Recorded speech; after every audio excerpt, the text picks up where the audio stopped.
আসসালামু আলাইকুম। আমি আলামিন, নর্থ মেসিডোনিয়া থেকে। আমি আছি নর্থ মেসিডোনিয়ার বিটলা শহরে।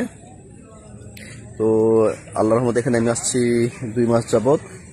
এখানে আমি যেখানে আছি সেটা মূলত অনেকটা গ্রাম অঞ্চল। তো অনেক ভাই জানতে চায় যে বর্তমানে নর্থ মেসিডোনিয়া কেমন ভিসা হচ্ছে। তো আমি বলবো যে এখন নর্থ মেসিডোনিয়া ভিসা ভালো হচ্ছে। যদি আপনার এজেন্সি বিশ্বস্ত হয় তাহলে এজেন্সির উপর আস্থা রাখেন, এটা হলো কথা। আর অনেকে প্রশ্ন করেন যে নর্থ মেসিডোনিয়াতে কত টাকা লাগে, কেমন বেতন। তো সেক্ষেত্রে আমি বলবো নর্থ মেসিডোনিয়াতে আসতে 7.5 লাখ থেকে 7.5, 8, 9 যার কাছ থেকে যেমন পারতেছে, বাংলাদেশ থেকে যে যেমন পারতেছে সেরকম নিতেছে বাংলাদেশ থেকে। তো আর নর্থ মেসিডোনিয়াতে অনেকেই 40,000 টাকা বেতন পায়, 50,000 টাকা বেতন পায়। তো আমার বেতন 40,000 টাকা, যেহেতু আমি গত মাসে লাস্ট মাসে বেতন পাইছি 40,000 টাকা। তবে আমার আত্মবিশ্বাস ইনশাল্লাহ, প্লাস আমি জানি যে 3 মাস পরে আমার বেতন ইনশাল্লাহ বাড়াই দিবে। কোম্পানি বলছে যে 3 মাস পরে বেতন বাড়াই দিবে।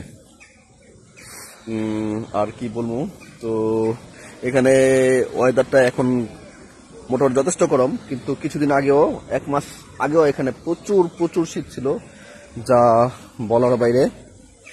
আর আপনারা যারা নর্থ মেসিডোনিয়ার জন্য ফাইল জমা দিতে চাচ্ছেন দেন, বাকিটা আল্লাহ ভরসা।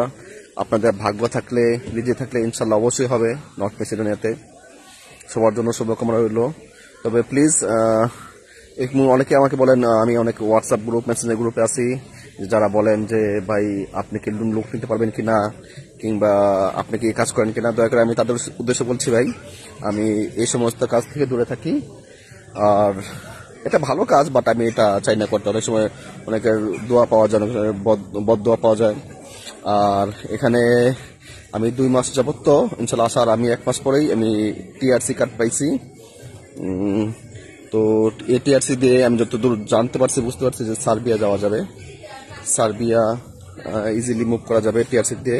তবে সেক্ষেত্রে এনওসি লাগবে, যেটা এনওসি, নো অপশন সার্টিফিকেটটা লাগবে।